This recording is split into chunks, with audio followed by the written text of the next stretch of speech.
হামাসের রকেট হামলার মুখে নতি স্বীকার করেছে ইসরায়েল। যুদ্ধবিরতির পর প্রশ্ন উঠেছে, এই যুদ্ধে হামাস বা ফিলিস্তিনের অর্জন কি? ইসরায়েলের আক্রমণে 200-র উপরে ফিলিস্তিনি হতাহত হয়েছে। ইসরায়েলের অত্যাধুনিক প্রযুক্তির বিরুদ্ধে হামাসের অস্ত্র ছিল দুর্বল, তাই ফিলিস্তিনিদের ক্ষয়ক্ষতি তুলনামূলক বেশি হয়েছে। কিন্তু বেশি ক্ষতি মানে যে যুদ্ধে পরাজয়, বিষয়টা এমন নয়। এই যুদ্ধে অনেক হিসেব নিকেশ বদলে গিয়েছে।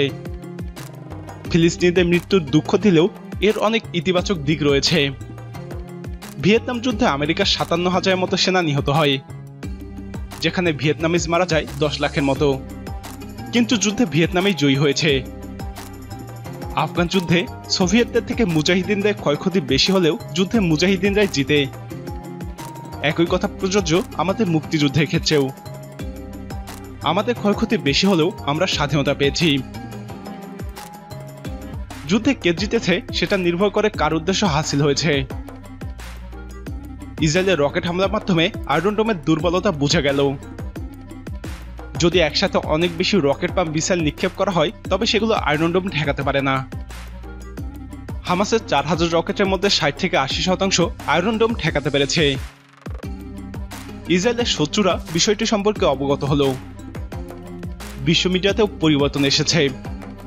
CNN, new York Times, guardian এই গণমাধ্যমগুলো ইসরায়েলের পক্ষে কথা বলে এমন অভিযোগ করা হয়।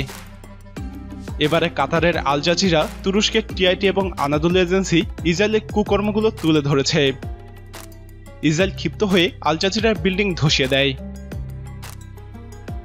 হামাসের গুরুত্ব ফিলিস্তিন সহ মুসলিম এবং অমুসলিম সব রাষ্ট্রের কাছে বৃদ্ধি পেল।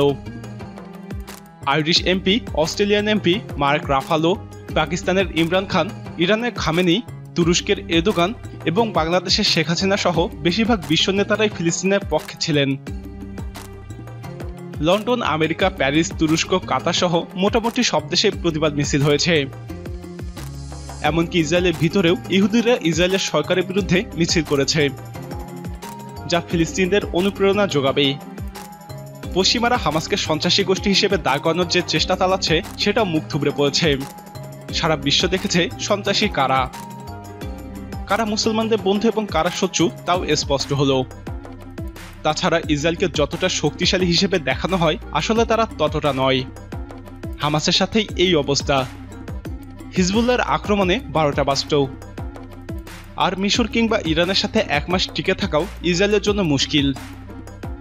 প্রিয় দর্শক, এই যুদ্ধে হামাসের কি কি অর্জন আছে বলে আপনি মনে করেন? আপনার মতামত কমেন্টে জানান। নিয়মিত এরকম ভিডিও পেতে আমাদের চ্যানেলটি সাবস্ক্রাইব করে আমাদের সাথেই থাকুন।